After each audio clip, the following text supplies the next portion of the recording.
Greetings once more.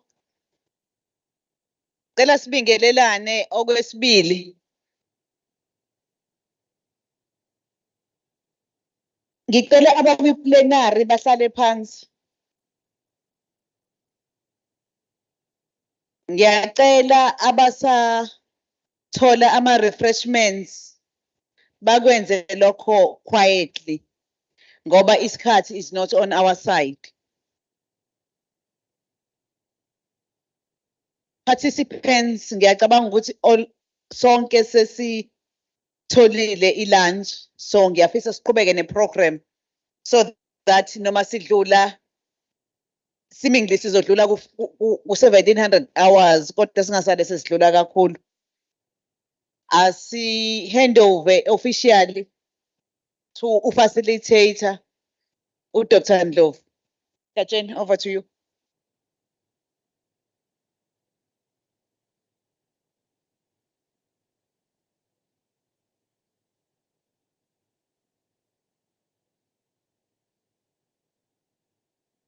Sanibonani njalo emva kwemini.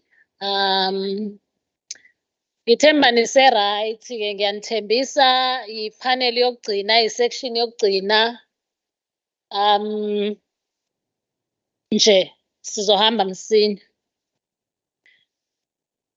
Ngizojoyina ipanel entsha ngisacela laba abala kule panel mangabe bengakabi ngapha ngaphezulu ngisacela ningijoyine ngapha ngaphezulu. Kwi-last panel besimise u-Honorable M Thembe. Ngisacela naye aze ngapha ngaphambili. Oh, ngiyabonga. Ngicela uSomlomo naye aze ngapha ngaphambili.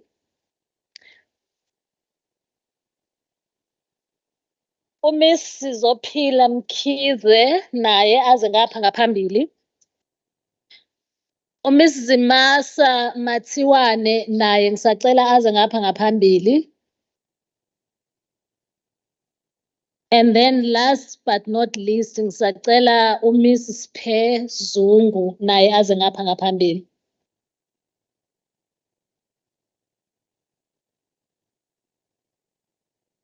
Okay. Besahlala nje beselaphayana ngisacela ukuthi asebedlile bathole indawo nabo bahlale kahle. And also to express my gratitude kwi-previous panel. Ebinathi lana noku kickstarter the most important conversation ebesinayo ngapha. Ngifuna ukuthi kwi-organizers ze-event ne-KZN Legislature from the conversations that we've had. Ngiyethemba ukuthi niyabona ukuthi mkhulu kangakanani umsebenzi okusafanele wenziwe. I-dialogue ibalulekile kakhulu njalo uqhubekani nisenza lo msebenzi eniwenzayo so that sizohamba kunye. Singaqala singezwani kungathi siyadonselana but with time we will be okay. This day reminded me of a day in 2021 where I went to facilitate a community dialogue at Calistop on gender-based violence, homophobia, and LGBTQIA+ community. So mengifike endlini eholweni kugcwele abantu and you are thinking uzokhuluma nabantu abasha. But mengifika ngithola ukuthi kukhona nabantu abadala lana abantu abanentshebe ezimhlophe.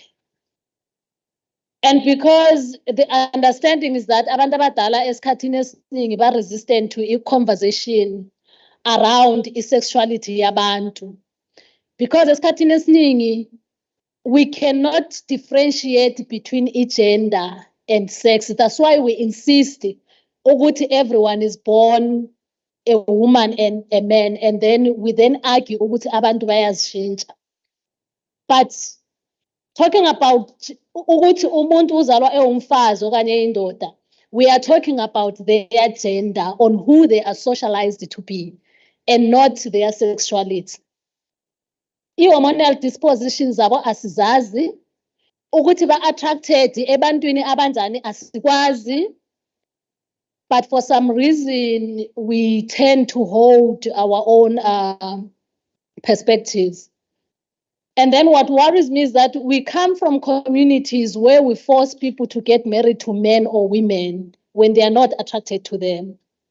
And then at the same time, we then promote gender-based violence, we promote suicide and all other things when people cannot stand on those responsibilities that they are supposed to assume because of society.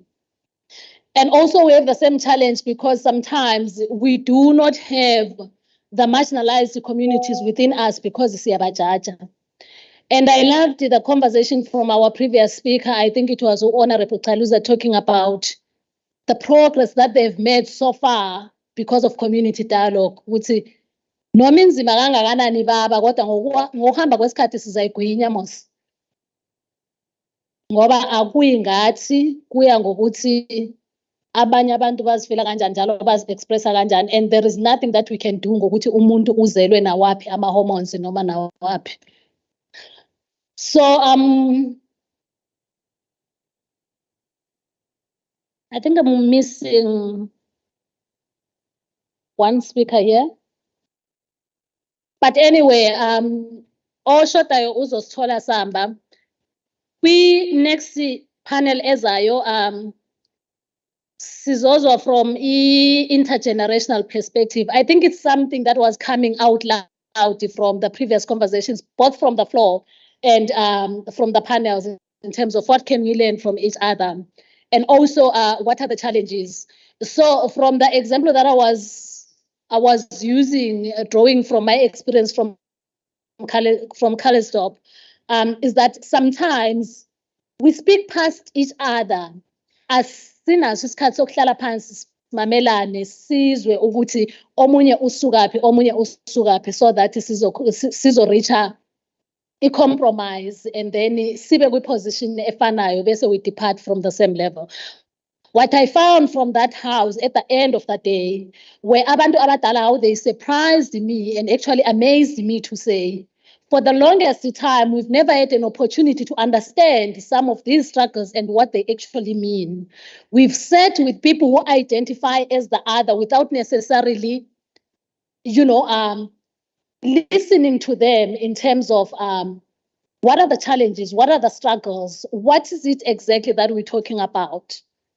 So those are some of the things that even within the different generations, I think during Fees Must Fall, it was one of the loudest issues to say the 1976 generation is ridiculing the Fees Must Fall generation, and then the Fees Must Fall generation also say you sold out. And it is those narratives that today we want to demystify and find substance within them in terms of what exactly or where exactly are we missing each other. We're going to hear from Honorable Tembe on young women and minority parties.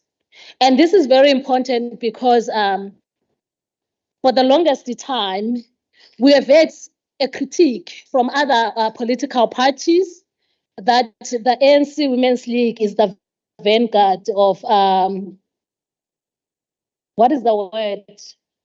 Yeah, but the fact that women there, they do not necessarily represent women's agenda.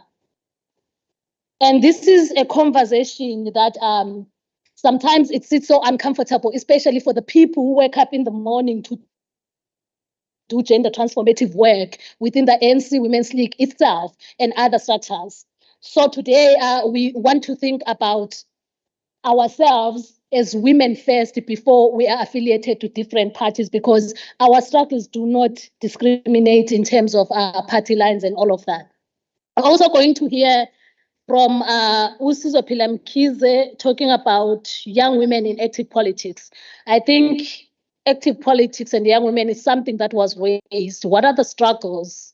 What are the challenges? What are the opportunities that young people can exploit within the political spaces?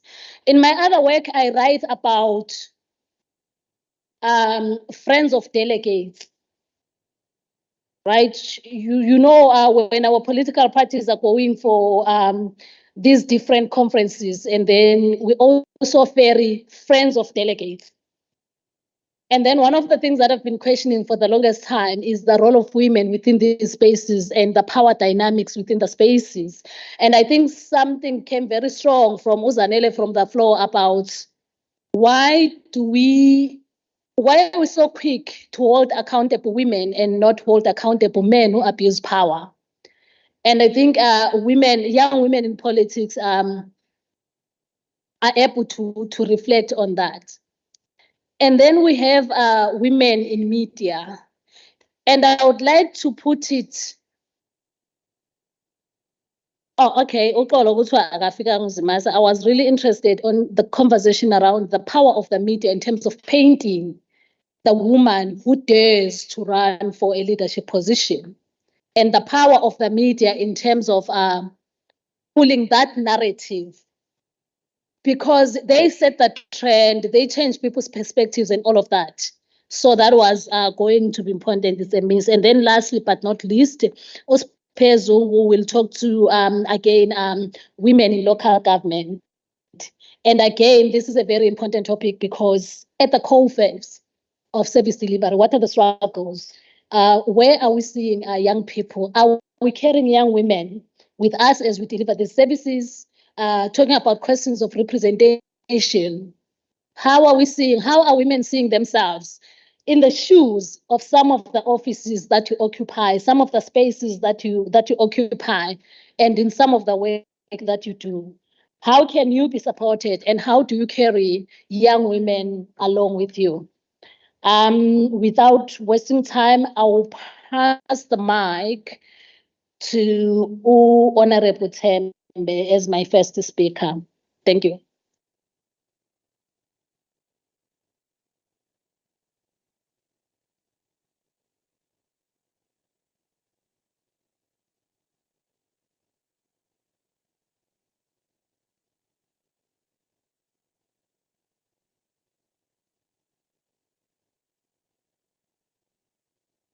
Thank you so much, facilitator, for the introduction. Just for some protocols, good afternoon to the Honorable Speaker, my favorite speaker. Good afternoon to honorable members in the House. Good afternoon to my fellow panelists.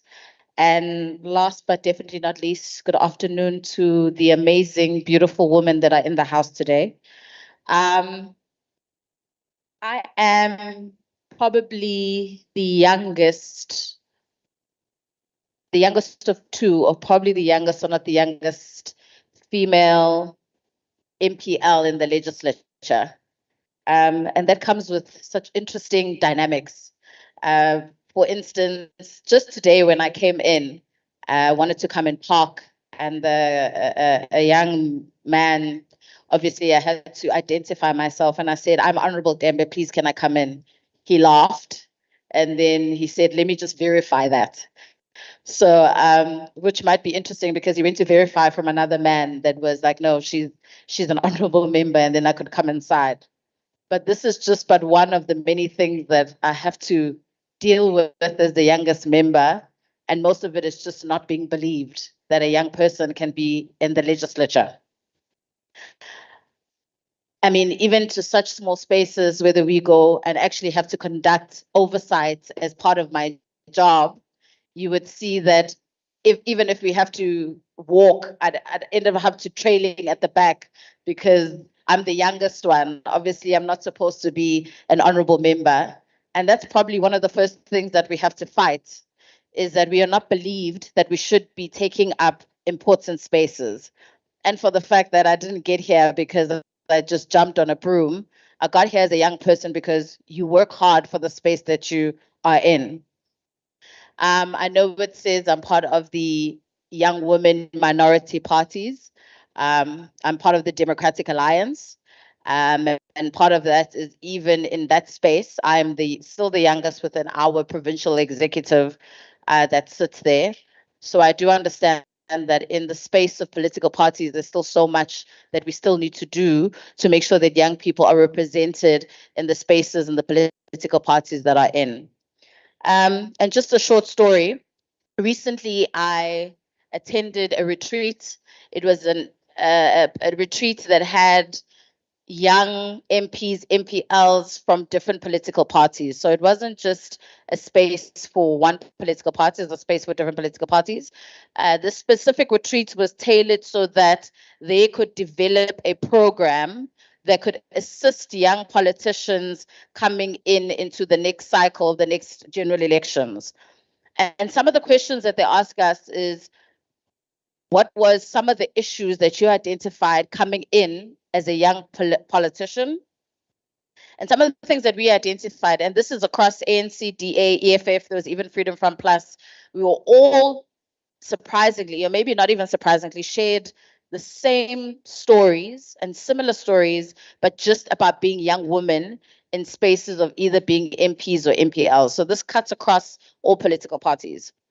One of the things is no one told us the realities of being young women within a political party.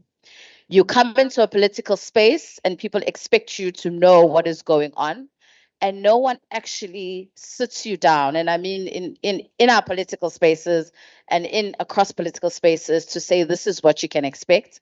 But also I think it's because there's not too many of us. Another thing is you don't get a lot of help. And maybe to some aspect that's probably part of jealousy or something else, but you don't get help. You don't get a lot of help. I mean, I'm lucky in where I am in the KZN legislature. I've had women in other political parties who have been very helpful. They also don't tell us as young women how that affects our personal lives and how we need to manage our personal lives and how you need to manage. I'm 34 years old. So obviously this is the space of my life where I'm getting married, having children, and they don't tell you how difficult it is to manage that space coming in politics, because that space is dominated by men that never had to go home and cook, go home and look after children, go home and take kids to school, talk about what your kid's going to do while you are out there being a politician.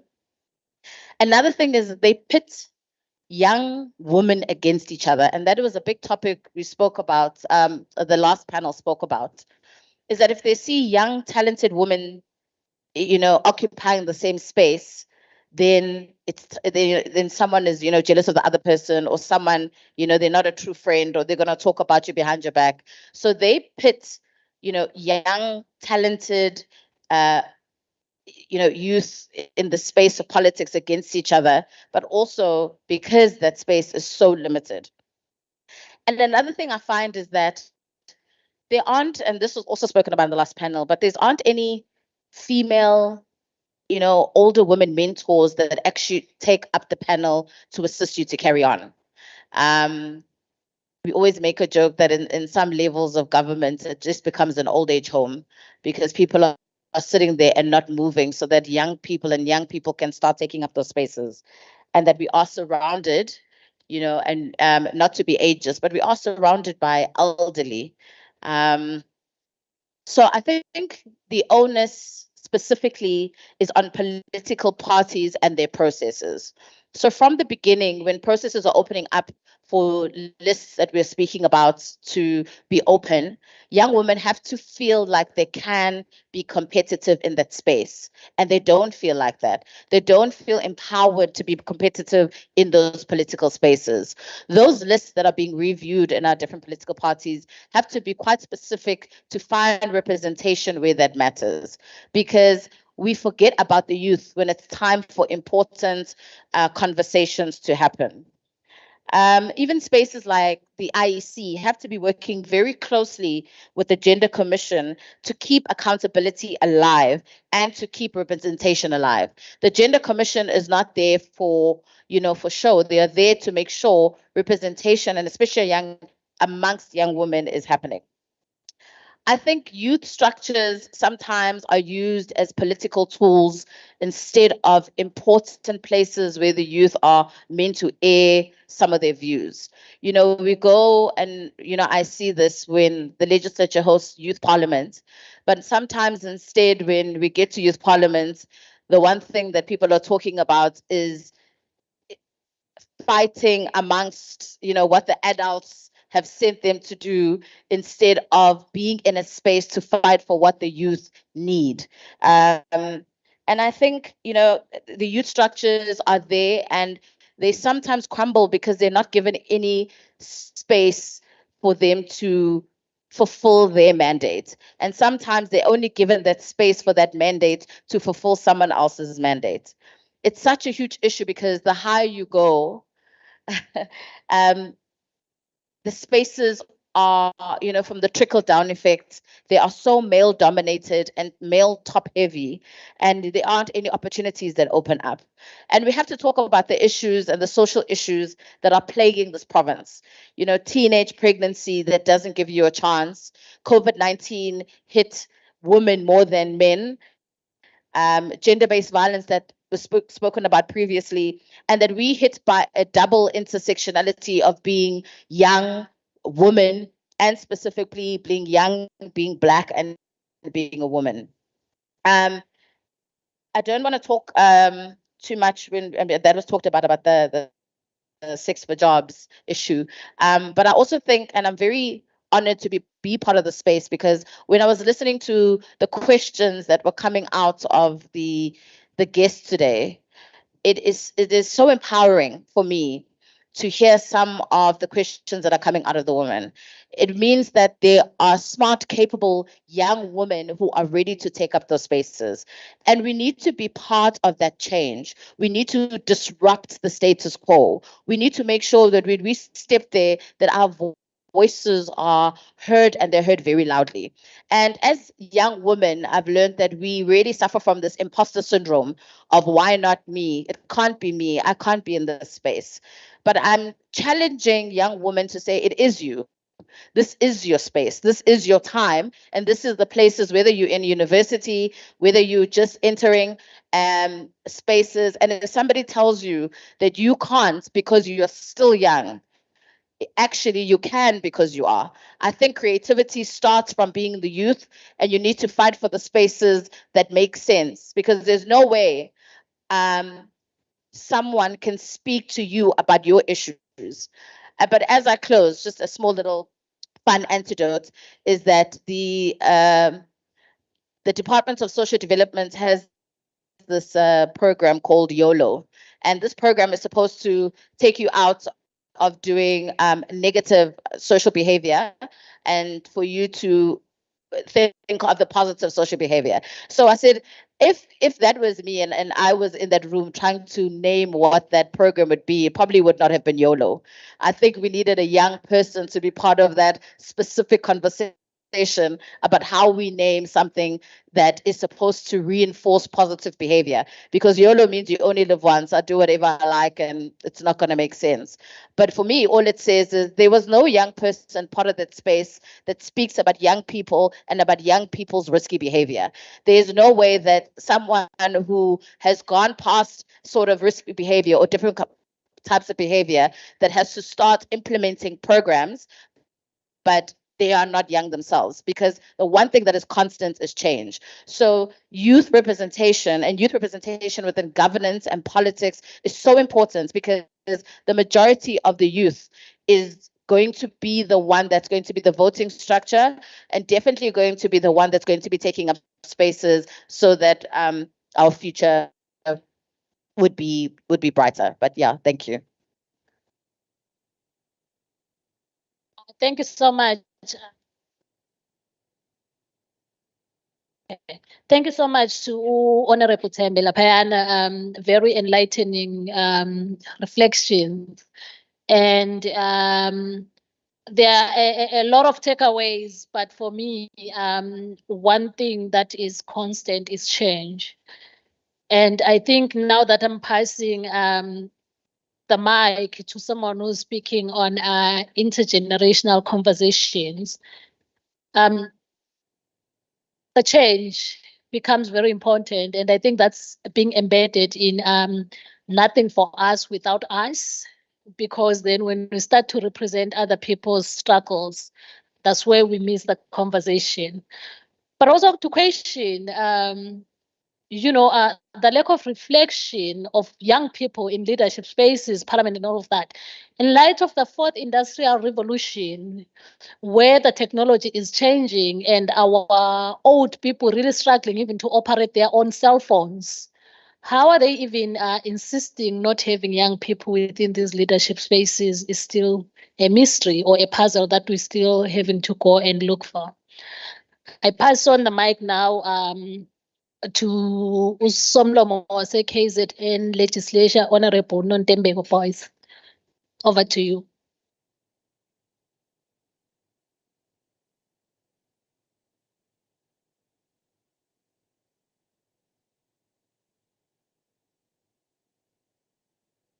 Thank you, Dr. Ndlovu. I want to appreciate the opportunity to present the intergenerational view, and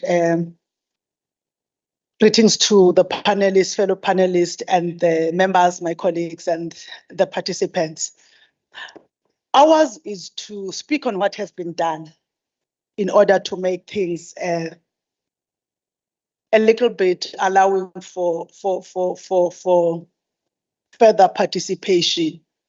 I will start with the generation of the speakers and the members of Parliament of the 1994 Parliament, where they set up the Parliament as a sector and started formulating many laws. Whenever I think of Speaker Jinwala as this so powerful woman, but who had absolutely no experience as a parliamentarian, but because she was driven by the zeal to see a space that has been created for women being occupied by women beyond her.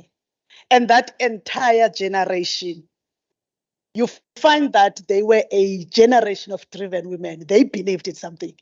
And I still believe that even today, it's important for women to at least believe in something. You must have a common goal that you are pulling towards, a shared vision that you are driving towards.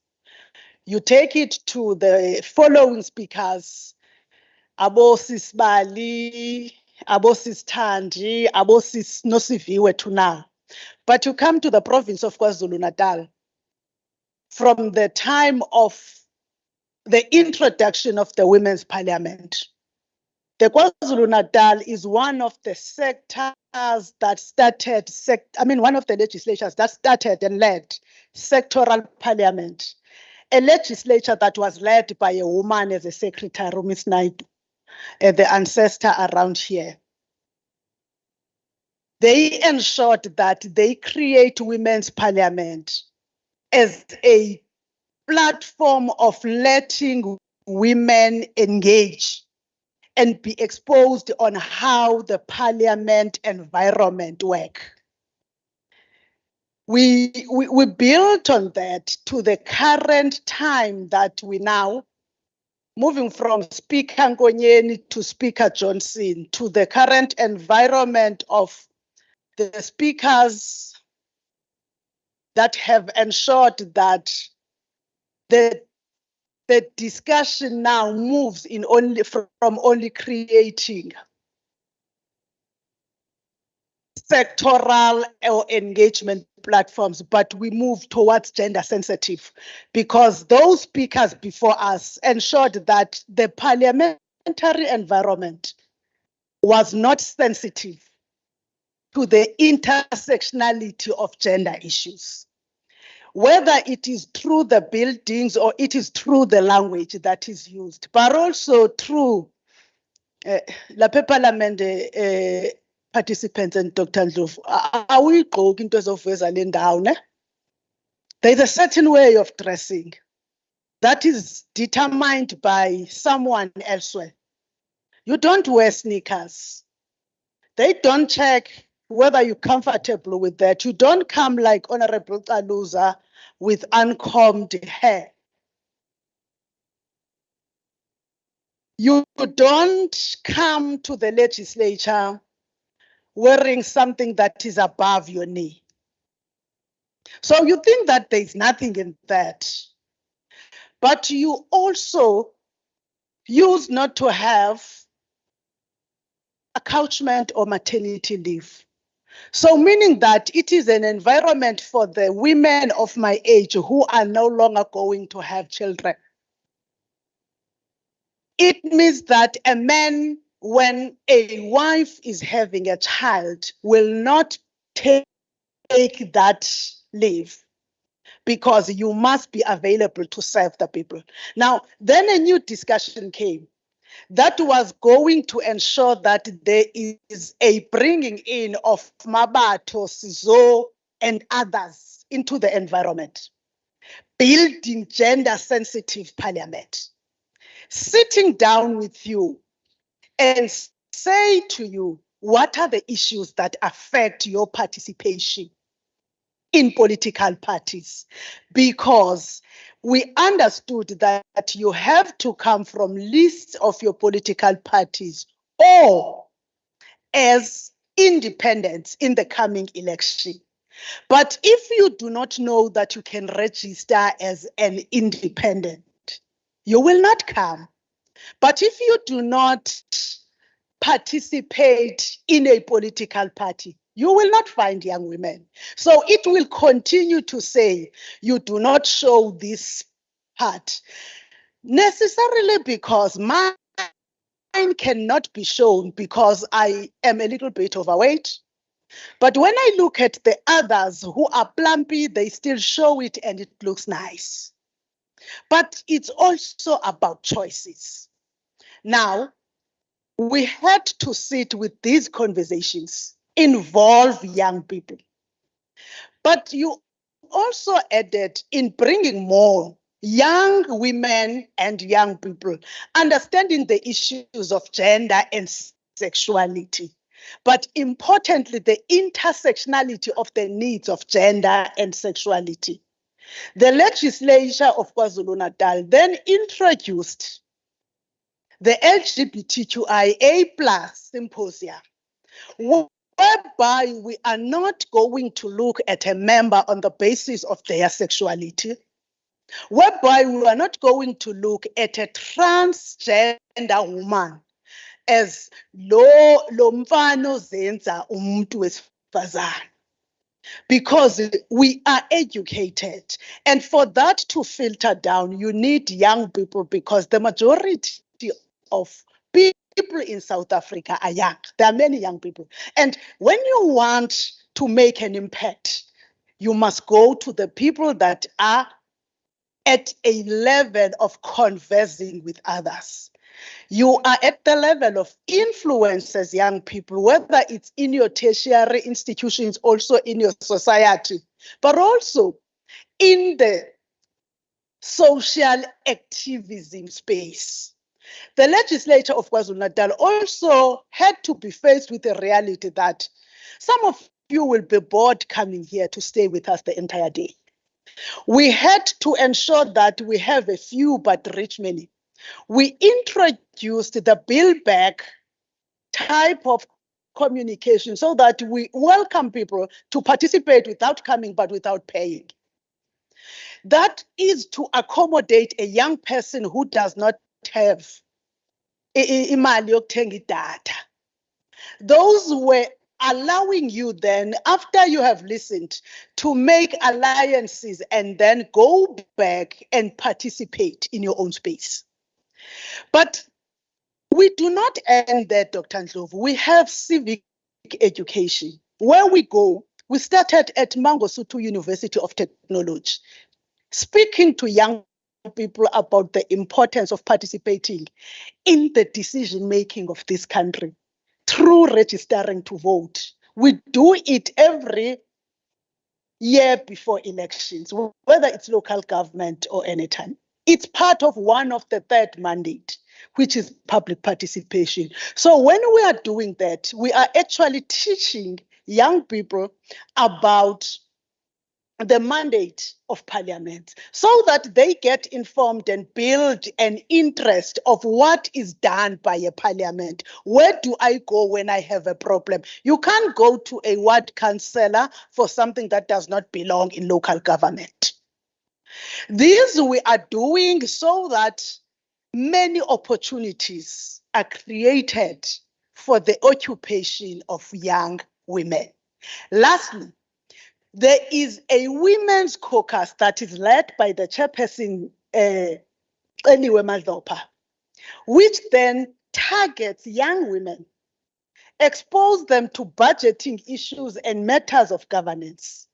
But it further empowers us who are already in government on gender budgeting, so that when you are adopting a budget for health, for instance, it's my favorite example of gender budgeting. You do not only look at the issue of employment of doctors, nurses, other things and resources, but you also look, man, okay, what about reproductive health? I-access to umuntu wakwamhlaba uyalingana to reproductive health. What about affirmative health? Because you also need to be affirmed. Because when young women and young people are not affirmed, they will not participate. When psychological services are not available in a district, they will not have these accesses to them, including going for psychological guidance. You then go on to say, in education, it's not about a teacher in the classroom, but it's also about the type of curriculum that is offered in a school. The packaging of that curriculum must be spoken to in the portfolio committee. When Honorable Madlopa is doing that, we then have Honorable Mbatha coming through the Quality of Life Standing Committee to oversee the government departments. How do they do that? We do that for one purpose, to ensure that there is creation and of vigilance. And we believe that when young women are educated, empowered, and vigilant, they will then participate in the decision making of the country. Thank you.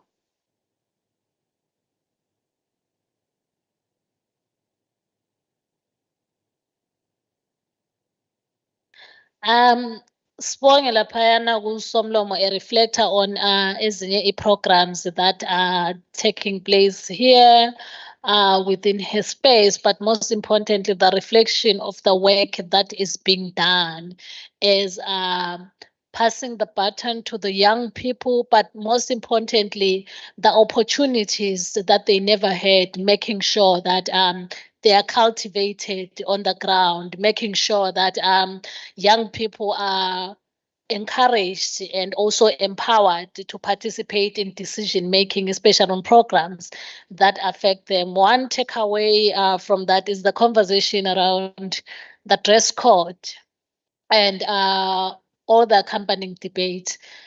I think one thing that I like to hear about is when men argue that They are the protectors of society. And I asked them, you are protecting women and children from who? What is the beast that exists out there?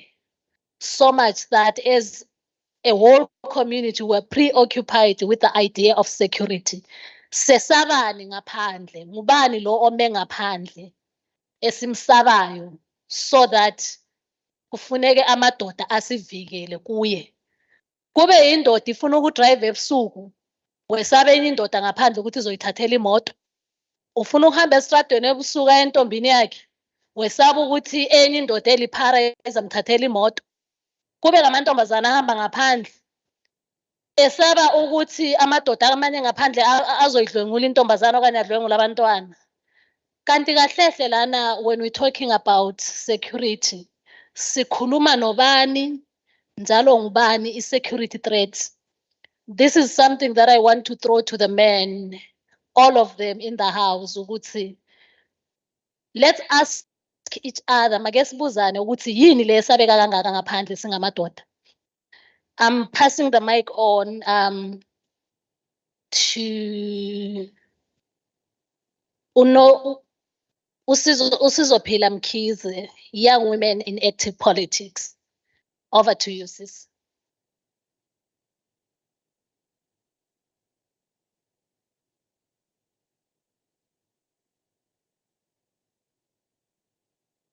Thank you. Thank you, Dr. Ndlovu, and good afternoon to the Speaker of KZN Legislature, MPLs that are present here, all protocol observed. One, let me say that I am speaking on a topic, Dr. Ndlovu, that most young women find very boring. I think the start should be to say, why should young people bother themselves to be in politics? What is the importance of young people being in politics? I think, for instance, young people and young women, so to say, need to understand that everything around them is political.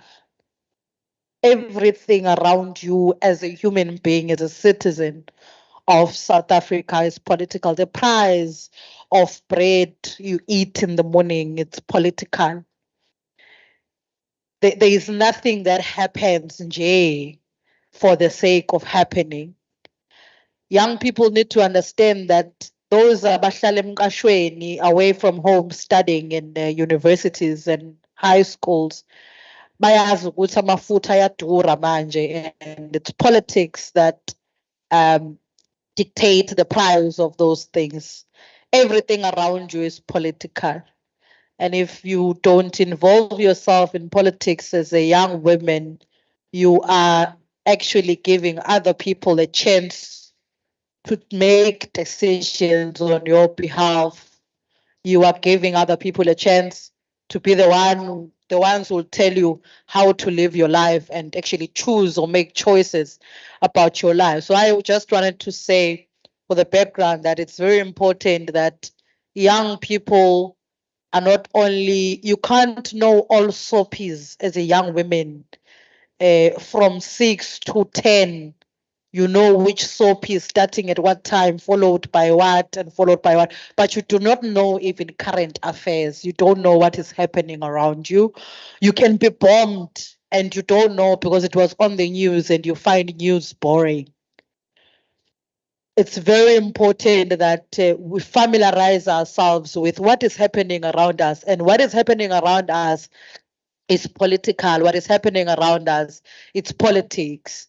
Those young people, young women who are still eligible to get social grant from government, that is politics. You are getting that money because it was influenced by politics. It is the governing party that said we ought to give children from this age to that age a social grant. It did not come from heaven. It's politics. So everything around us is political. And there are challenges when you are in a young woman in politics. One of the challenges is that when you speak and you are firm on your beliefs and your convictions, you'll be told that you're too loud or unenkani.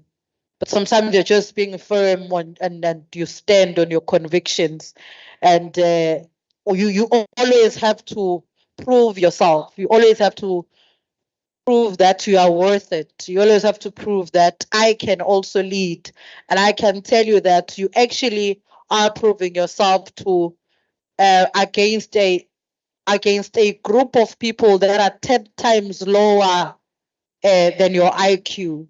But you have to prove yourself just because of gender parent and just because you are a woman. And of course, who you date, who you get married to.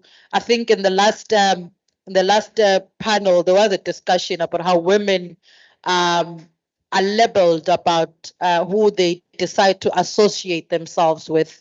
I'll make an example. In 2017, when Mam Nkosazana Dlamini was contesting to be the president of the ANC, in the media, she was not called Mam Nkosazana Dlamini Zuma, the name that she worked very hard for. She raised kids outside of the country, fighting, struggling, and not doing that on the back of the man, but she did it herself. But on the media, she was called Zuma's wife, Zuma's ex-wife. Where do women actually get to be themselves without being compared or without being intertwined with who they date or who they associate themselves with? So there'll be sex audits as a young woman. You'll be told that whenever you raise a view, you are saying this because you are sleeping with whosoever. Those are the challenges that, of course, without also having people that have walked the journey before you. I happen to be the youngest wherever I go. Right now, I'm the youngest in the PEC of the ANC in KwaZulu-Natal. I've been the youngest in the Youth League. I left the Youth League while I was still qualifying. I'm 30 years old, but I recently left politics of the Youth League, singing Dal.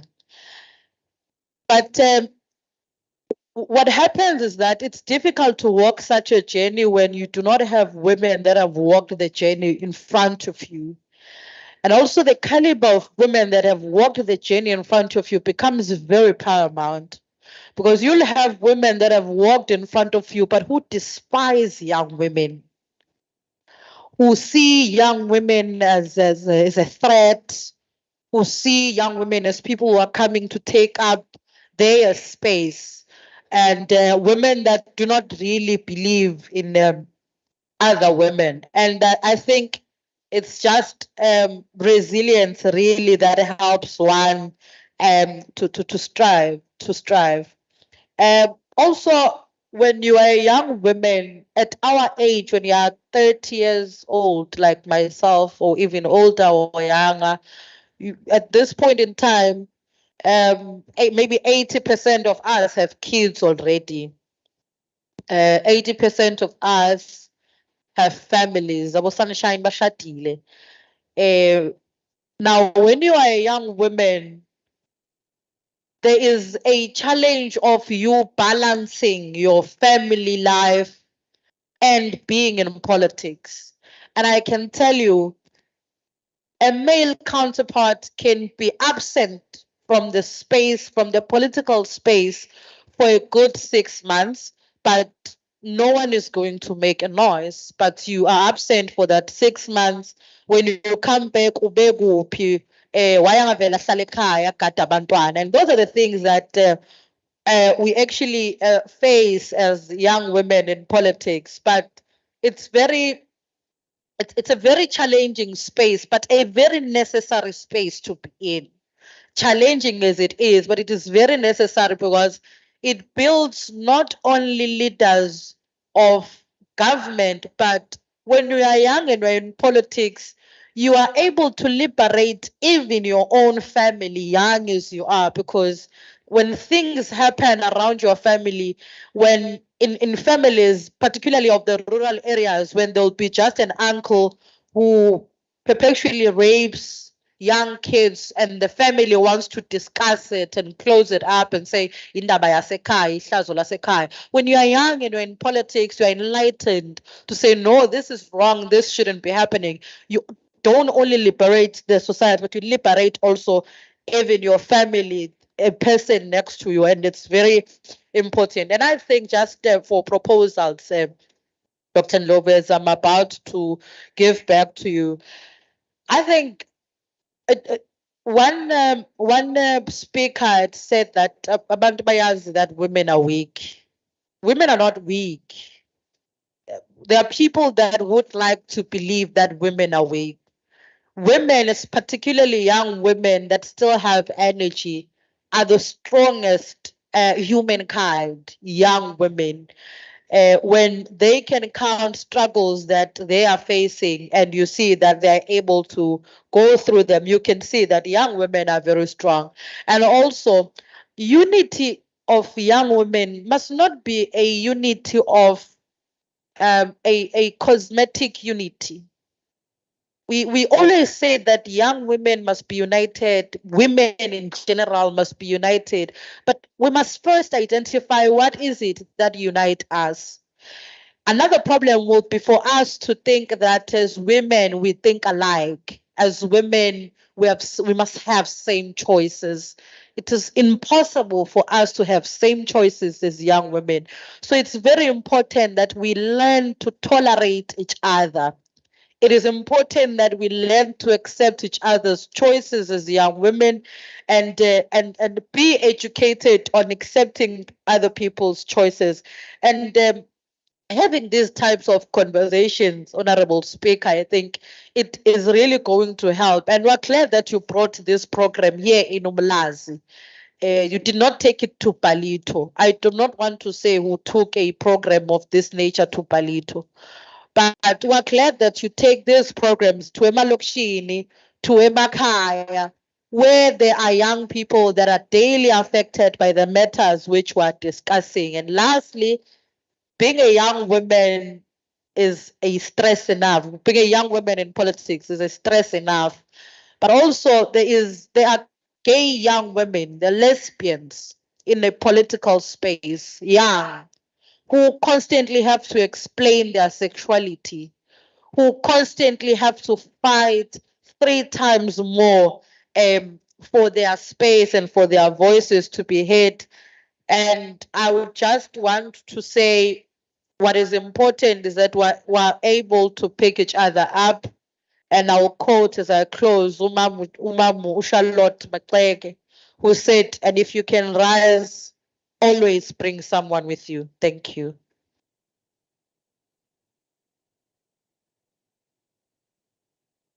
Thank you so much, Lapayana Wusisu Sizopela, raising very important issues around what it means to be in politics, but also the unforgiving nature of the political space. And I think we heard from other conversations from our previous panel that it's not only in politics, but it's everywhere where women dare to occupy, right? That you're always expected to punch 5 times above your weight, number one. But also, the world will not allow you to fail as a woman. When you dare occupy that space and when you fail, you are not allowed to. But we live in a world, in countries that are being led by men. We have political issues. We just right next door in Zimbabwe, we're having, the most contested elections, but men are in power. Even here in this country, we have strategic sectors of the economy where men are holding powerful positions, but they are still failing. But if it's a woman, if it's Professor Mamkheti Pakeng at UCT, if we go to UNISA, and then we look at Professor Pule and all other women, Advocate Busisiwe Mkhwebane and all of them, women are never allowed to fail. They are never allowed to be humans. They are never allowed for human error. But society continues as usual, as it is normal, and we are here today with women and young women in particular, saying it ends with them. We must create, friendly spaces. We must create tolerant spaces to make sure that we all survive, because the space is big enough, really, for all of us to fit.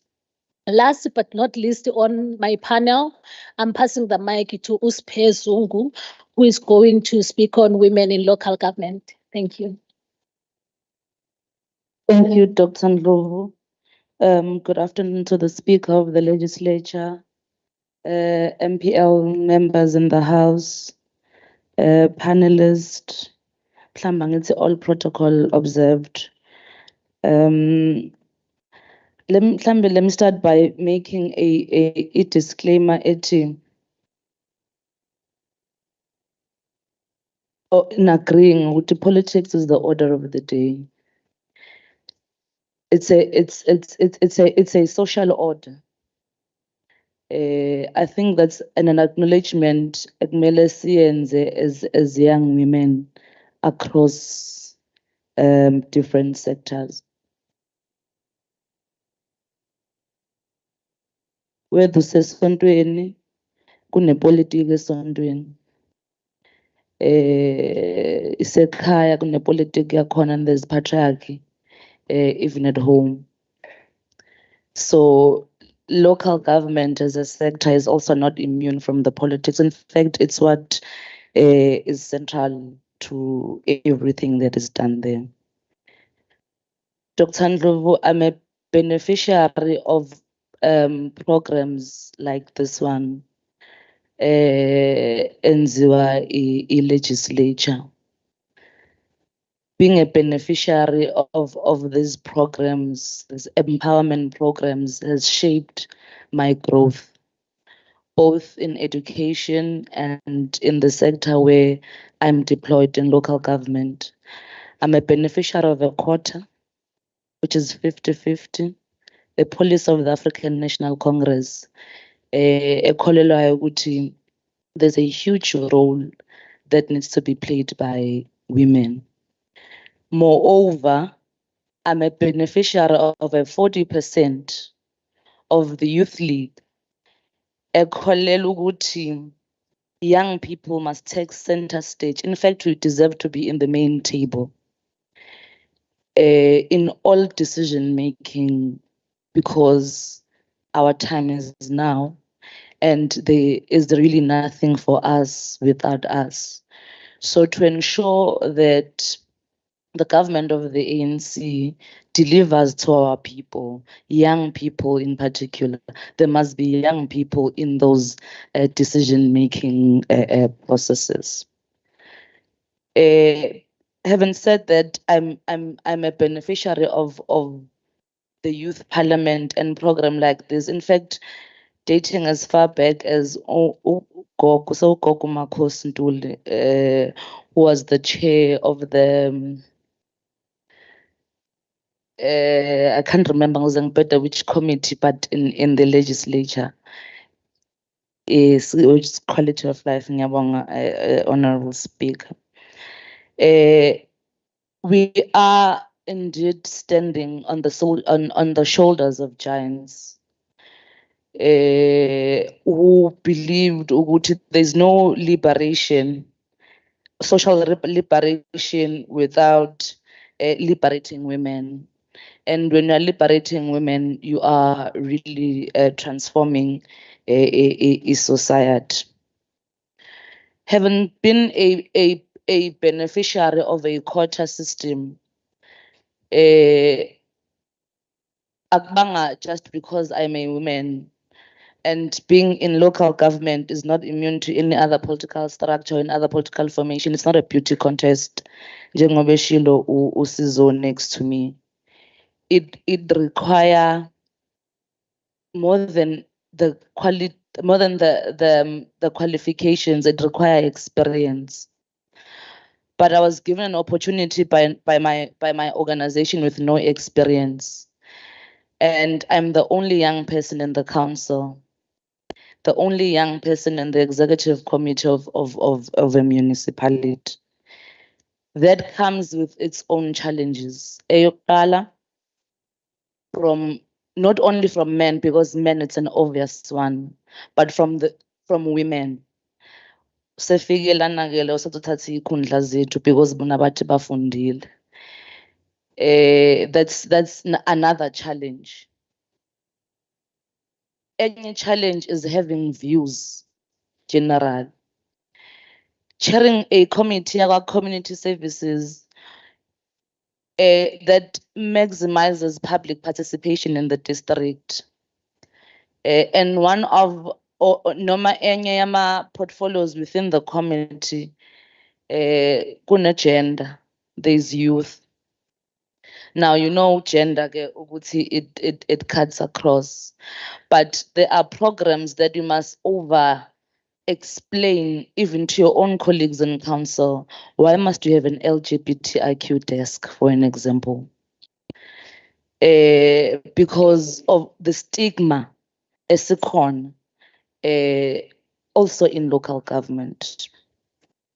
Obaba bethu noma bethu abakakwazi to fully accept us, and unfortunately it takes nathi to be part or to actively speak up so that they accept us.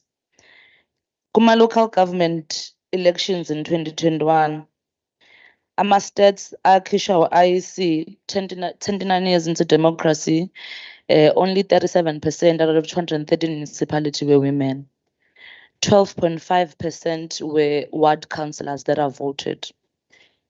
And the difference was the PR system, the quota system. And in majority, it's the councillors of the ANC through the 50-50 policy.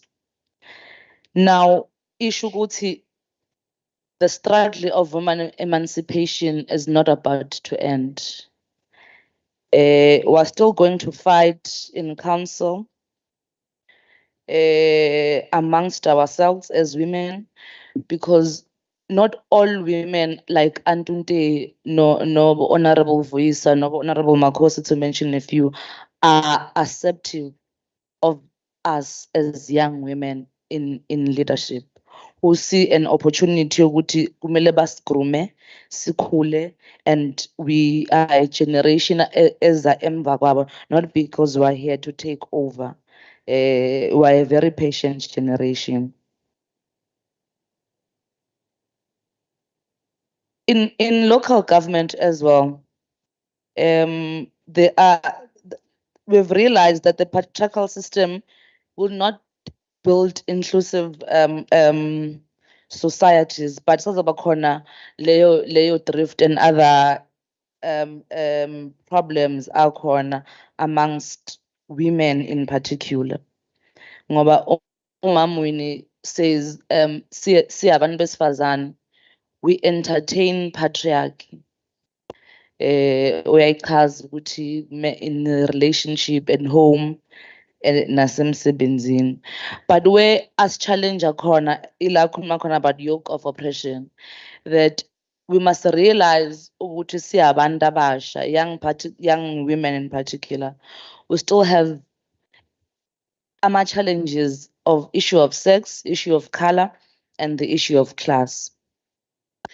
Now, in local government, as a young woman given a responsibility to lead, you engage or you must lead programs now in ensuring that abantu abasha, they feel part, young women in particular, part of programs that are implemented by government. I know local government is merely for service delivery, amanzi, umgwaqo, ugesi, and so forth.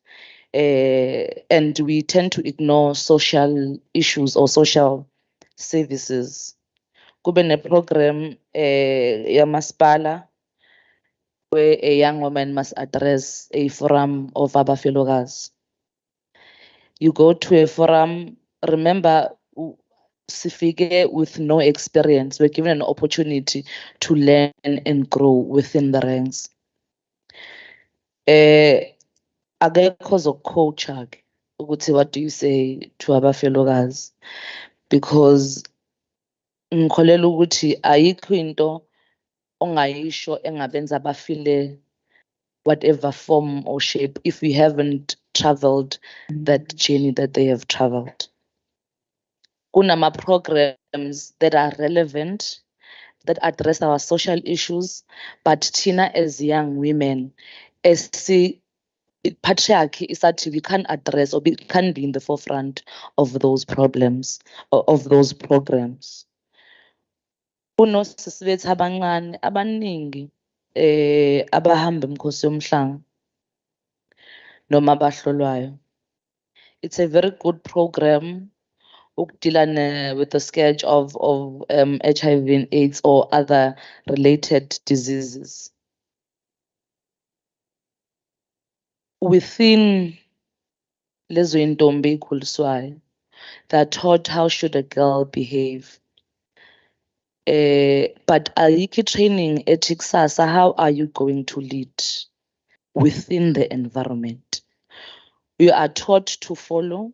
We are taught kukhona panelists that spoke of ukuthi kumele sibe submissive, but abakufundisi into ethi emsebenzini ke when you are leading people nini la kumele ube submissive khona, because remember, I will represent only yourself as a woman, but the office that you are holding in some instances. Now, when do you get to be submissive in doing kanjalo? The uhulumeni ANC who spoke of noma ensured that kunama set asides, the 30% set aside of women, youth, and the disabled.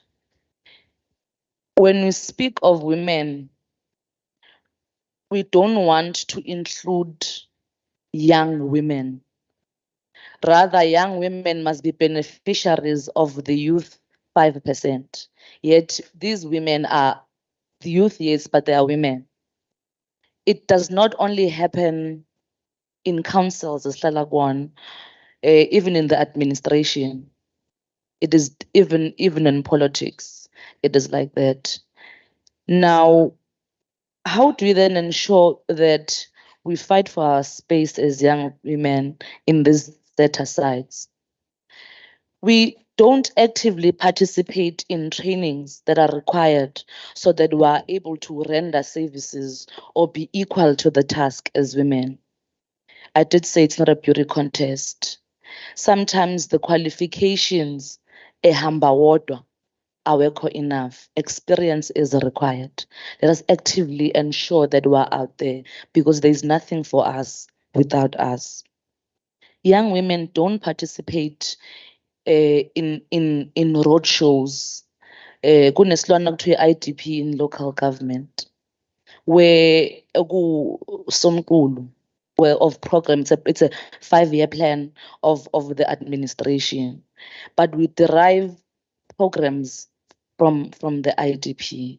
We are not there as young women. We are not there as the youth to say this is what we are expecting from you. Remember that those basic services that are basic standard, but social issues are very important. We are also neglecting a role and a responsibility. We have delegated it to abantu abadala to think on our behalf. And it will really not take us anywhere. It will make the challenges of those that are in council established, because they don't have abantu abasha ekuhlaleni who are supporting lezi zinto abasuke bekhuluma ngazo. We understand also sengivala ukuthi a more meaningful engagement on women representation is needed. It needs all hands on deck. Ukuthi sisebenzisana. I'll not quote umama, but to write on that quote. Sibambelele to the kulaba who are leading before us, because they are pulling us, they are showing us the direction. Let us also create the platform as young women in our different spheres and stop isn't unnecessary fights, the hate on women on women, I think. Thank you so much, Sisuspe. And I think we all agree, Uguti, it was befitting for Uspe to close this panel because of how she went on. And this is something that runs both through both panels, this panel and the previous panel, that women are not just making noise, as we like saying that women are just making noise.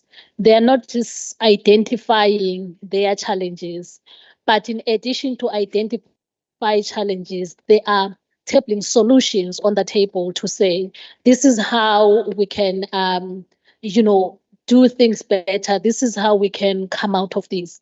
And what I'm hearing from you, Sispe, is Uguti, we do understand that you do create opportunities for us, but at the same time, we do acknowledge that we lack the required and necessary experience to carry the task.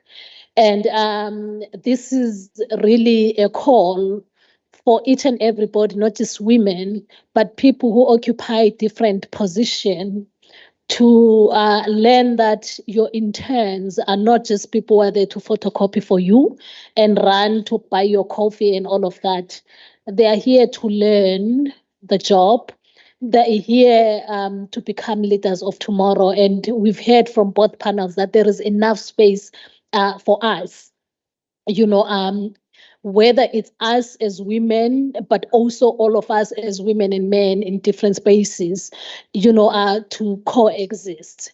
What has ran through both panels was also a call for solidarity, from women, and also working together to say, mase ningenile ningavali umnyango. Number one, ningavali umnyango because kunzima ngaphakathi, we understand, but also us coming into the house, knocking at the door, is not only about us, but it's also about generations of women who have been disadvantaged, and also coming generations, so that we can make the world better. I think in my opening, I did talk about the power that we carry as women. So if we could do anything as women, if we could protect societies in times of struggle and all, we can definitely, change our society, and it rests with us, because I always say, as women, we carry the responsibility, and we are the ones who make sure that patriarchy is passed from one generation to another, and at the same time kept in check, to say you are behaving in a patriarchal way.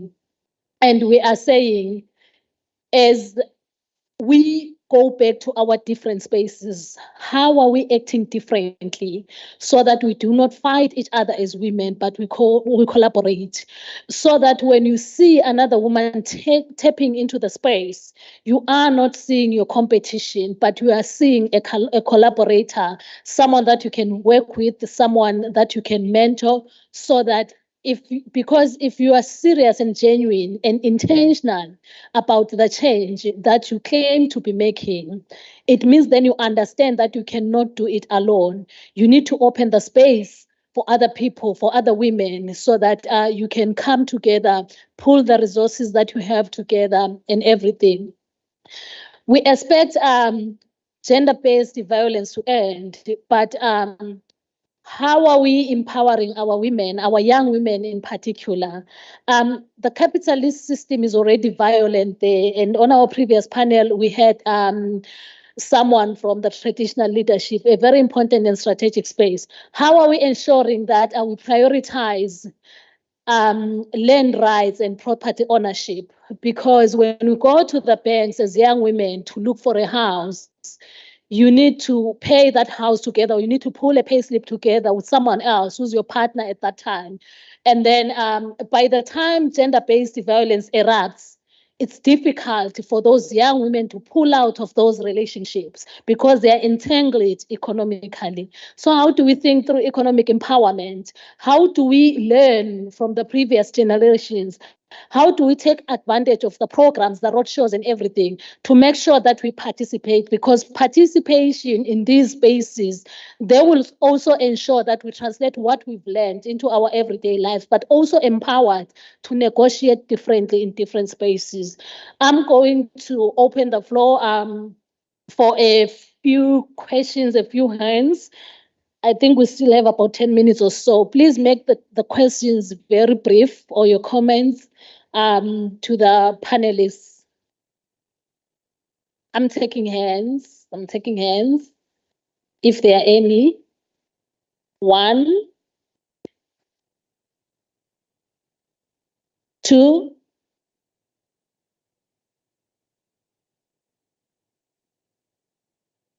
3. Okay, I've got 3 hands. I'm closing. I'm not going to take another round. I'm just checking. Anyone who's left behind wants to engage? I have 2 hands, I think. 1, 2, 3. No more hands. Thank you.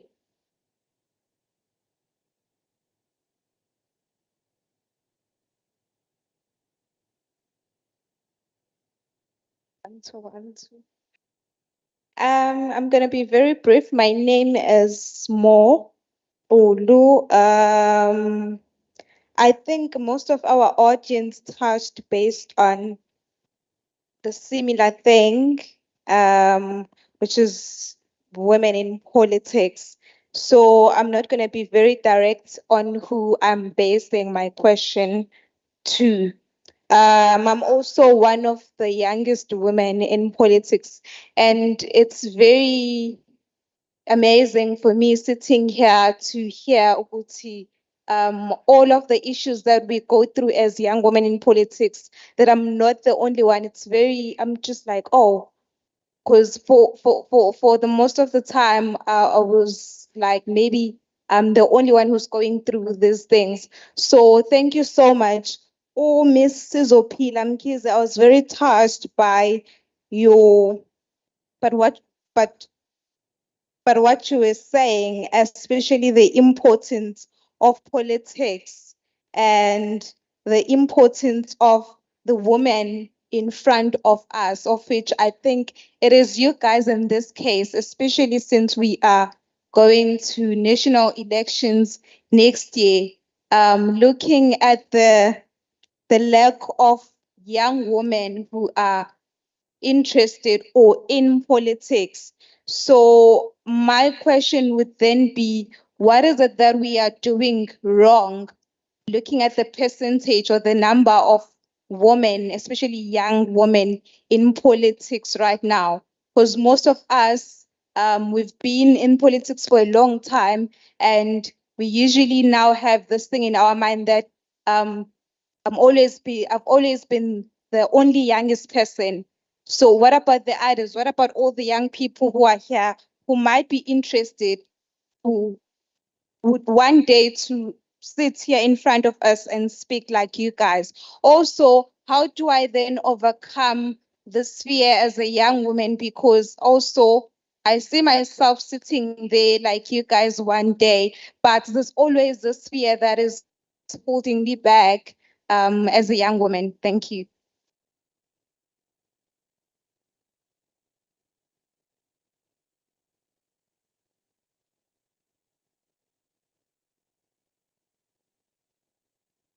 Sanibonani again. Okwami this time around akukho okuningi. Cela nje ukudlulisa ukubonga as i-team yase-MUT ukuthi nisamukele la ekhaya nisimeme. We learned a lot and we appreciate you guys. Konke nikushilo kuwele endlebeni ezwayo, kuwele emhlabathini ovundile osazominisa imbali eqhakazile. Siyabonga.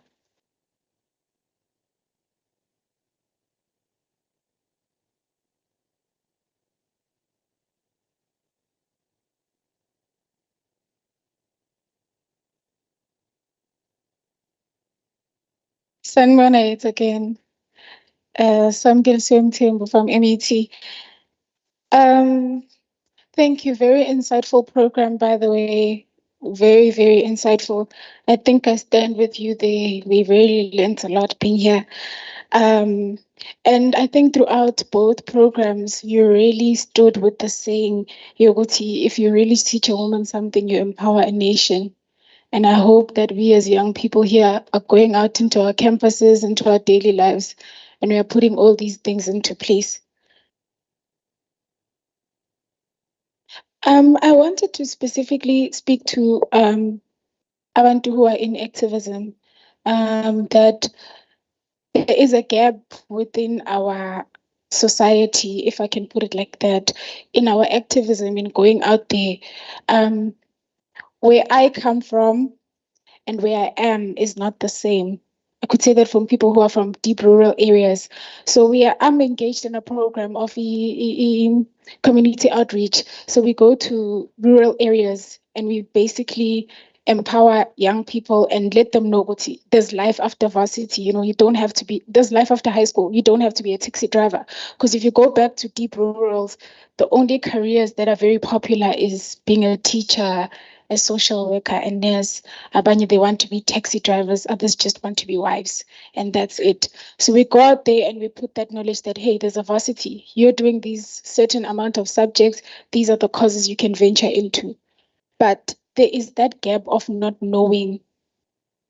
There's that gap of not knowing, like not having knowledge about anything, whether it be political, about themselves. Some people discover, I think even in the poem that was highlighted today, that some people discover later in life that, hey, that was actually a violation.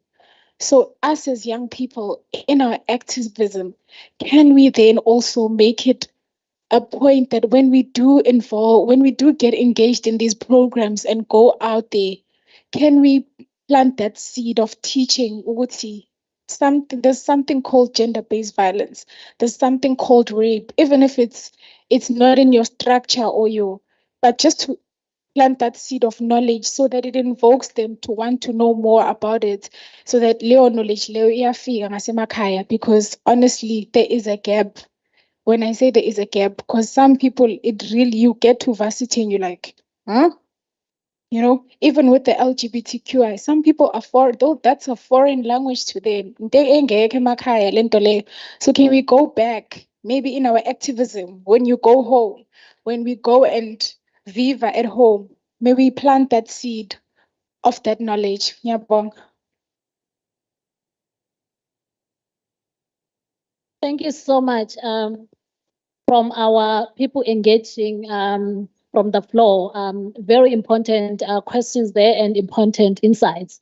And I'm going to give our panelists 2 minutes each to reflect on what has been said on the floor, but also as part of the closing remarks. And my takeaway on the issue of activism, as an activist myself, and I want to implore everyone who's sitting here, who has the privilege of sitting in a lecture hall, especially those that are students, to say, you carry a huge responsibility with you, because it takes a village. And there is this one phrase that we like to romanticize so much, about black tax. Once we come to the universities and then we start getting educated and all that, all of a sudden we wake up knowing that there is a black tax and we forget that it takes a village. During the times when you were living in Makaya going to esikolweni, sometimes ekhaya bebenganamali, and then they have to go to kabomalume okanye ko-aunty bayocela imali yokuthi uhambe ukwazi ukugibela ibhasi ubuyele esikolweni. And when we graduate, eventually we get to know that there is black tax because people back home are a burden. I can't even enjoy my money. My mental health is flying out the window because of black tax. And I want to say you carry a responsibility because it takes a village, but also the reason why the spiral of poverty continues from generation to generation is because when we get educated, we want to outshine. We want to be known that I'm the provider, I'm the one, without necessarily noticing that that's what contributes to your mental health. Because if you do not empower your cousin, if you do not empower your sister and other people within the community, it's easier when we pull the resources together and then lift our community.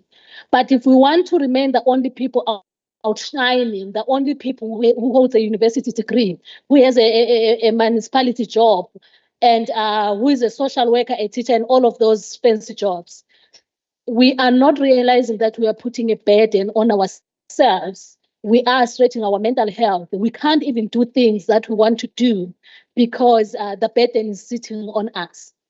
So I just want to say, carry the activism back home. Remember that it takes a village to raise a child. Also, you owe that village where you come from, you owe that community, you owe that township, because they raised you as a child. But also, it's your duty. If you want to see poverty, slowly disappearing from your community, you ought to do something. Carry that DUT prospectus every time when you go home, even if it's an old one, so that another child can see what is happening and can learn. Be patient about people back home who do not understand some of these concepts. Let's not, when masibuyele emakhaya bese sibuya sesiphakeme, asisa-recognize ama-family members wethu, asisahambi nasezindaweni ebesihamba kizo ngoba sisaba ukuthi sizohlangana nabo bani nabo bani. Laba bobani bekuwabantu besihlala nabo, noma ngabe kuthiwa after passing your matric they stayed behind. Because I know that's one thing that is being said in our communities when we're growing up, to say, mufika lapha ku-matric, after the matric results, that's where you know who's your community.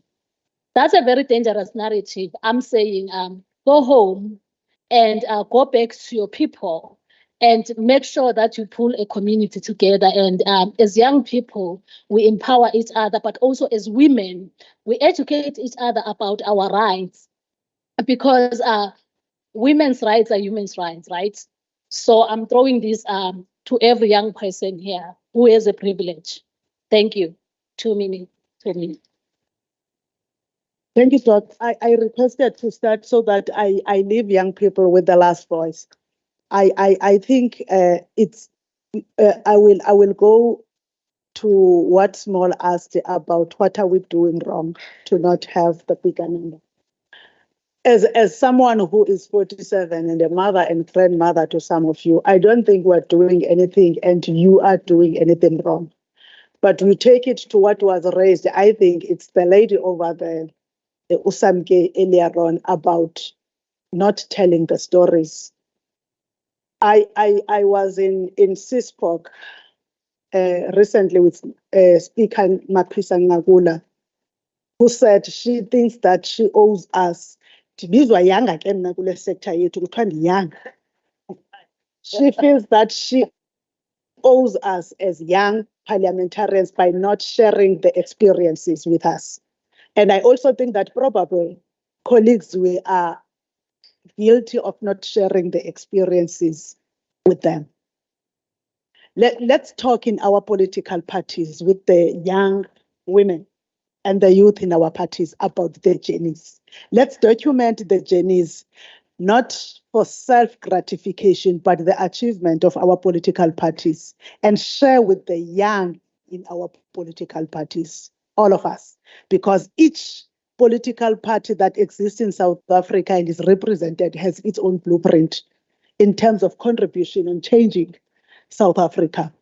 But eventually, the political party that through the contract, which is a manifesto that gets voted into majority, which makes government, has a blueprint that becomes the blueprint of the Republic of South Africa, which you must all tell. Now, we must know that when it's time for women to be elected, we sit down and discuss. I may not have been a speaker, but my party sat down and said speakers must be women. Then they looked at me. But because patriarchy is an established system, when it was time for premiers, presidents, they did not try and find justification. It became clear that this one is going to be a president, it's going to be a premier. So, united, there is a system that is stronger that we must come together to defeat, which is patriarchy. And that system can't be defeated through spontaneous actions. It needs planned, and target that has been established prior across parties, across generations, but together. But importantly, Dr. Hang of the Men's Forum always says this, it also needs men. You need not think that in the journey of bringing young women, you must make enemies of men. There are men that are gender activists that are for women. So we need to educate those that still think that they can thrive through what Sister Usisgale emitted, yes, sexual favors. I am fortunate that it's something that I have never gone through. But I feel for those who go through that in their own parties and in their own spaces. And we must fight for them, all of us, united, regardless of parties. Then the other part that I think we must do, I heard some was saying that it is not happening in rural areas. You know, Dr. Ndlovu, that young person is from the deep rural of Nkandla. I've known her since she was just 15 years. I did not meet her in town, emcimbini, wangakithi emenyiwe, noma kuthiwe wayestranded. I knew her when she became a leader of COSAS at 14 or 15 in this province. From a high school in the deep rural of Nkandla. And I said at the time, I want to meet that child. And I've seen and watched her growing, because I want to say to all of you, the rural areas of KwaZulu-Natal are the most politicized areas. But what becomes a problem is that when we go through certain phases of development, we allow detachment from the source. We can't allow ourselves to be detached from our roots. The root, that is where you come from, whether it's a rural area, it's a township. Chatsworth, if it's your home, must remain your home. Wentworth, if it's your home, must remain your home. If Zulu's part in Reinkonyeni, that must remain your home. But when you come home, don't come home better than the rest. Involve yourself in the life of the young women there. Be enlightened and bring the light to those in that particular area. The KwaZulu-Natal Legislature is amongst, like the rest of the government departments, the government departments do Operation Sukuma Sake in rural areas. We take our sectoral work to rural areas. We are taking the symposiums to Maritzburg and Durban because we want to involve tertiary institutions, because tertiary institutions are missing out on the sectoral parliament.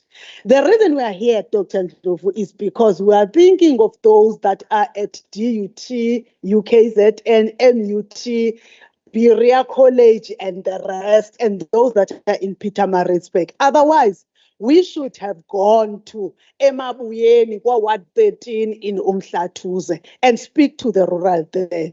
Do go back home. With what you have learned, ask them what are they doing. The LGBTQIA Symposium have representatives from all districts. You will be surprised that people from Josini participate here and tell us horrible stories that they have fought and beaten in Wamhlabuya.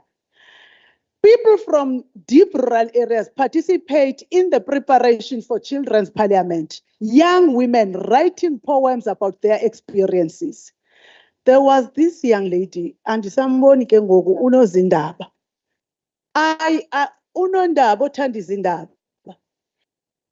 A lady who, in the anguish of a child, a daughter, in the anguish and frustrations of my job, is able.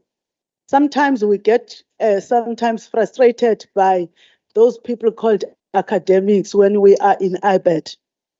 You know those people. When when you come back, Dr. Ndlovu, we go to TikTok and we meet Uno Zindaba, a young person who take us to sleep, but a young person who assisted me to understand what is happening to young women in one particular rural school in the deep rurals of Harding, when they were raped and they continued to go and have kids. You find a 19-year-old in St. Andrew's Hospital coming to give birth to a third child at 19. I found the answers the first time I listened to her. So I'm saying, let's involve ourselves. Nango ku 2 minutes one. 2 minutes.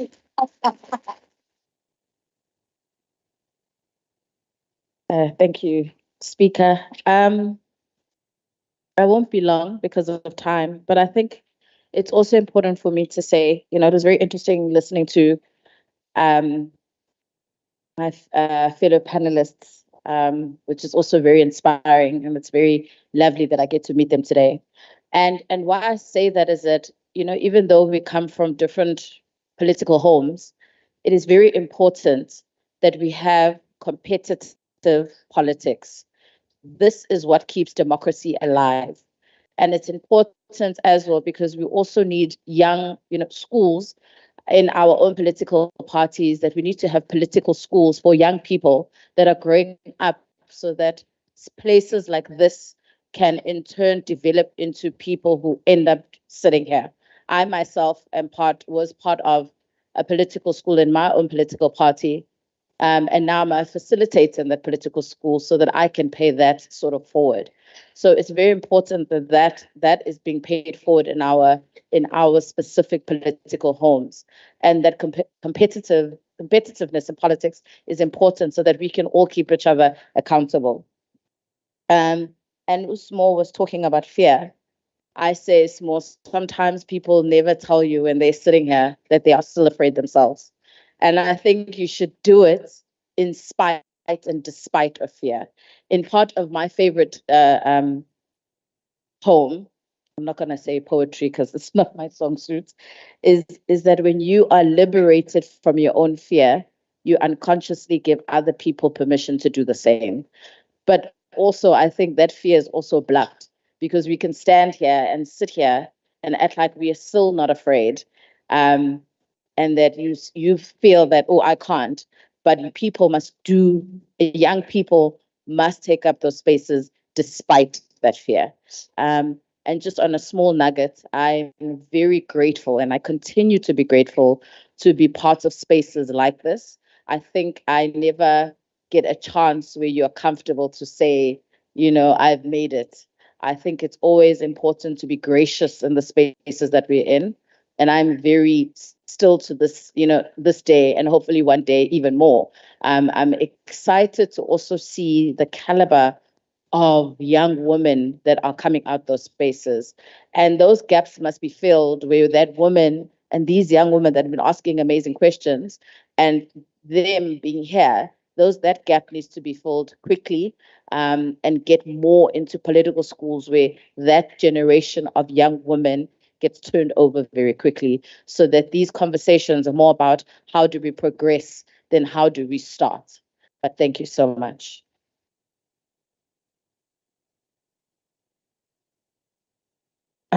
Thank you very much, Dr. Ndlovu.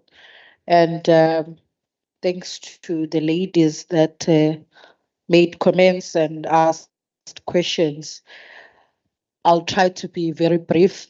One, on having women that you look up to. Lucky enough, I have someone I can say I look up to right next to us here, Auntie. Not only her, but she's one person in our structures and in our organization that symbolizes the quoting that says when you rise, always take someone with you. When in politics it happens, uguti Umanite will say something that you don't like, Sunshine will say something that you don't like, and for maybe a week or two, you think you are at loggerheads with each other, but it's very important that politics and political views and political preferences do not come in between us as women, and in making sure that us as women were able to continue to uplift each other. Noba ngabe kuthiwa kuleya nkomfa you were supporting whoever, on the other conference you were supporting whoever, but it must never ever come in between us as women, for us to be able to uplift each other. I think my sister has really covered it when she says everyone is full of fear. There is no one who has mastered not being fearful. When I came here, I was fearful of the crowd that I'm going to be speaking to, but we always have to overcome that fear and make sure that you do it anyway, as fearful as you are, but you do it anyway. And ours is the struggle between yesterday and tomorrow, and we must always try to strive. Lastly, I think on the gap, Utate spoke about the gap, and someone, I think she left, or she's in the bathroom or something. Okay.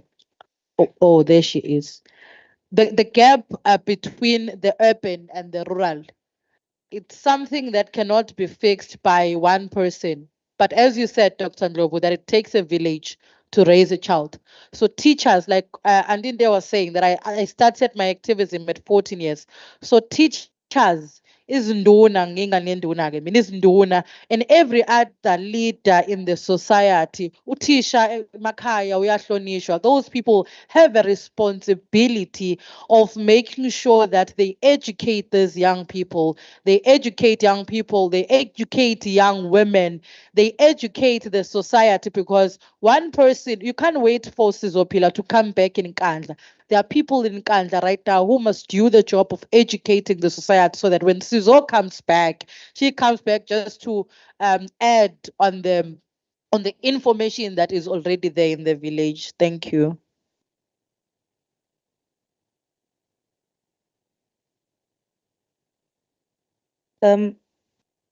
Mhlawumbe angivale ngokuthi it is not only government that we must expect that they open doors for us in terms of capacity and support and sharing of information. Even the civil societies that we belong to, they're equally important. Ngoba ukuba i-leader kusho ukuthi you must be part of, kumele ube in a political organization for you to be a recognized leader. But if we group ourselves, there's a lot that we can learn from each other. And the stigmatization around local government, noma ngokuba ikhansela, in the main, is that amakhansela awafundile.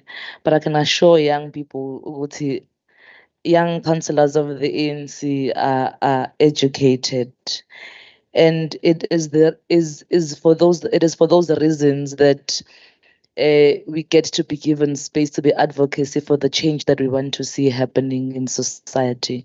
And Lialeka, the voice of young women. We need more women. Let us actively participate wherever we are and work and shine, so that our challenges are championega working together. Thank you.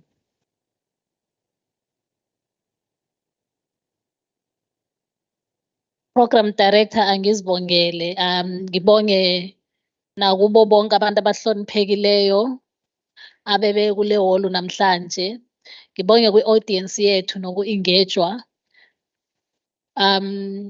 Kwi-panels zombili, Nkosi yami, ngiyabonga futhi angazi ukuthi mangithini, ulwazi olungaka engizohamba nalo. Ngiyabonga kakhulu. Sengibuyisela i-mic ku-Program Director. Ngiyabonga.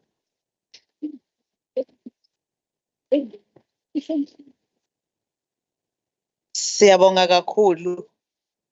I want to join you, facilitate, in saying we are richer than before we entered in this house.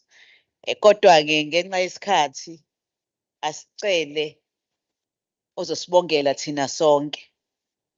Siyafisa ukucela usihlalo oyisihlalo, Chair of Committees in the Legislature of KwaZulu-Natal, ukuthi eze azosibongela. Siyakholwa ukuthi-ke noma sesihamba siye emakhaya, we'll have a very safe journey. Honorable Mavimbela, sicela ukubuyisela kuwena.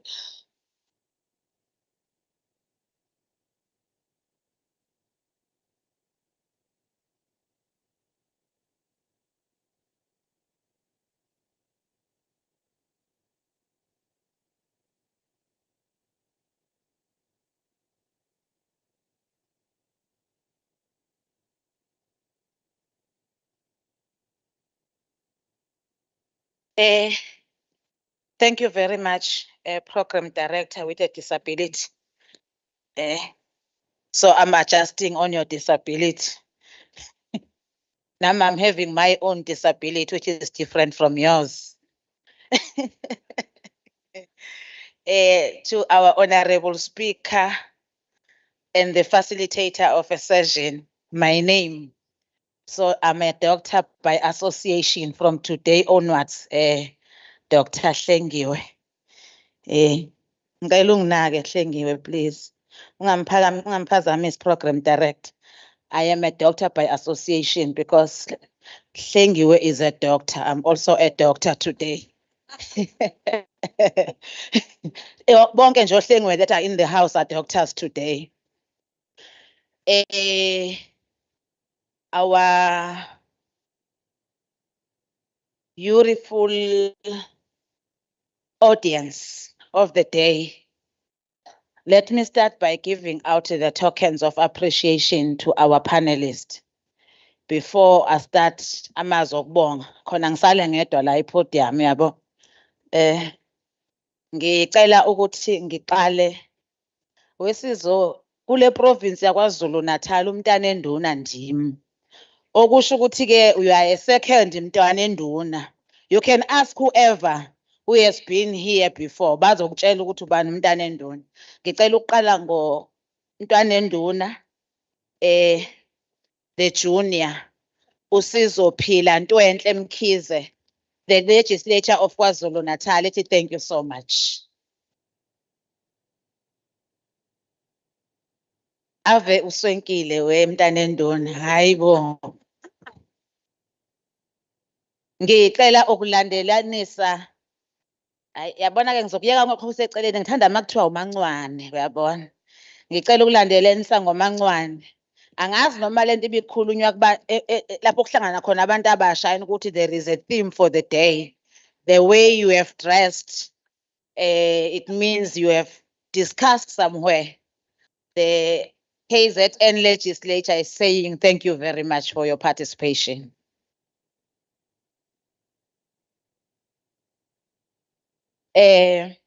Honorable Tembe, my daughter, thank you very much. There is no need to declare. It's less than what you are supposed to declare. Thank you very much for participating.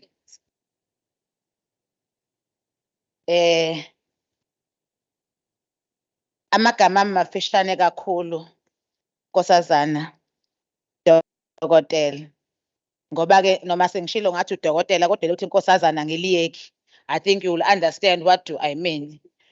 You were the best facilitator ever. Keep up the good work. We really appreciate the work that you have been doing for us as the legislature of KwaZulu-Natal. Honorable Speaker, we cannot thank the fish for swimming.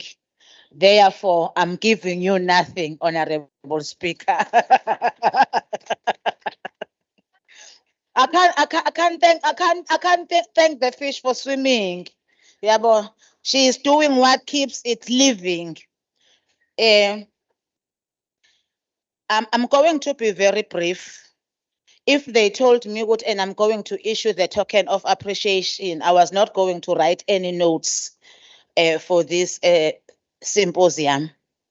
Honorable Speaker Mahubel, the Chief Whip who have deployed me to stand before you this afternoon, the Deputy Chairperson of Committees, and the Deputy Speaker, Dadewethu Mnguni Omnyama. Okay, Deputy Chief Whip. Hey, akahluphi uproblem director. La eceleni kwami akasababazi.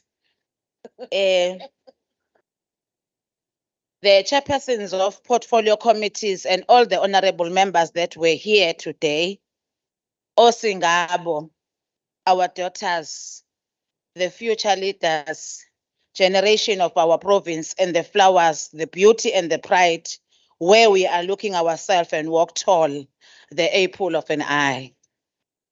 The secretary and all the support team of our legislature in our different in your different categories, and all the government departments that are part of today's session, program director, facilitator, and our panelist, Pastor Dudeni, honorable councillor that was representing EThekwini Metro. I'm greeting you this afternoon under the name Strengthening Young Women Participation in Democratic Processes and Their Representation in Governance. It's an honor and privilege to be part of today's program, which focuses on young women, the content creators, the shakers of universe, the entrepreneurs, leaders in your own rights, the mothers of tomorrow. You are mothers of tomorrow. You are not mothers as yet. As I want to reflect in thanking all of you who made this day a success, I am reminded of a young lady by the name Kennedy Simon Smith, who founded the Creative Justice Fellowship, a program that allows young artists to use their art genre to showcase how their lives have been affected by social injustices and share their stories so that we can resolve these issues. What inspired me most about these young women is her life motto, and I quote her motto, serve passionately. So each and every individual who is successful in life and able to solve problems is the one who have a life motto or at least a role model. If you want to learn more about this young woman, this is in the book Unbossed, How Black Girls Are Leading the Way. I think I must confirm before saying thank you to you all. The symposium was educative, empowering, enlightening, not only to young women, but to all of us who were part of this session. Thanks so much to the organizers, the visionary leader behind this idea, the organization who deploys such an aspect in KwaZulu-Natal Legislature so that we benefit from the wisdom. Izinto azizenzakaleli, ungaba nakho konke, kodwa uma engekho ozokuhlanganisa kuphume umbono akwenzeki. You have all outdone yourself in your different contribution. It was more than what we expected. Ngithi isandla sedlula ikhanda.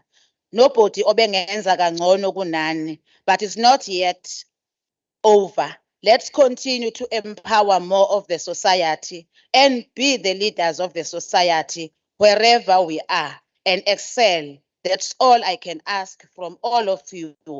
Ngicabanga ukuthi you have elaborated with the rural people. I'm part of those people that are coming from the rural areas of Enhlwathi. Le kwanja iphume basho njalo abantu mabesukela. And being rural becomes what is in your mind, then izinto ezenzakalayo. There were those who were making sure this program is a success behind the scene. You are also acknowledged and appreciated, as much as I'm not calling upon your names. Thank you from the deepest of my heart to all of you. Please don't forget to mobilize and go out in your numbers to vote next year and in all the years to come. May God and your ancestors bless you in abundance of what your heart desires. I love you all. Thank you.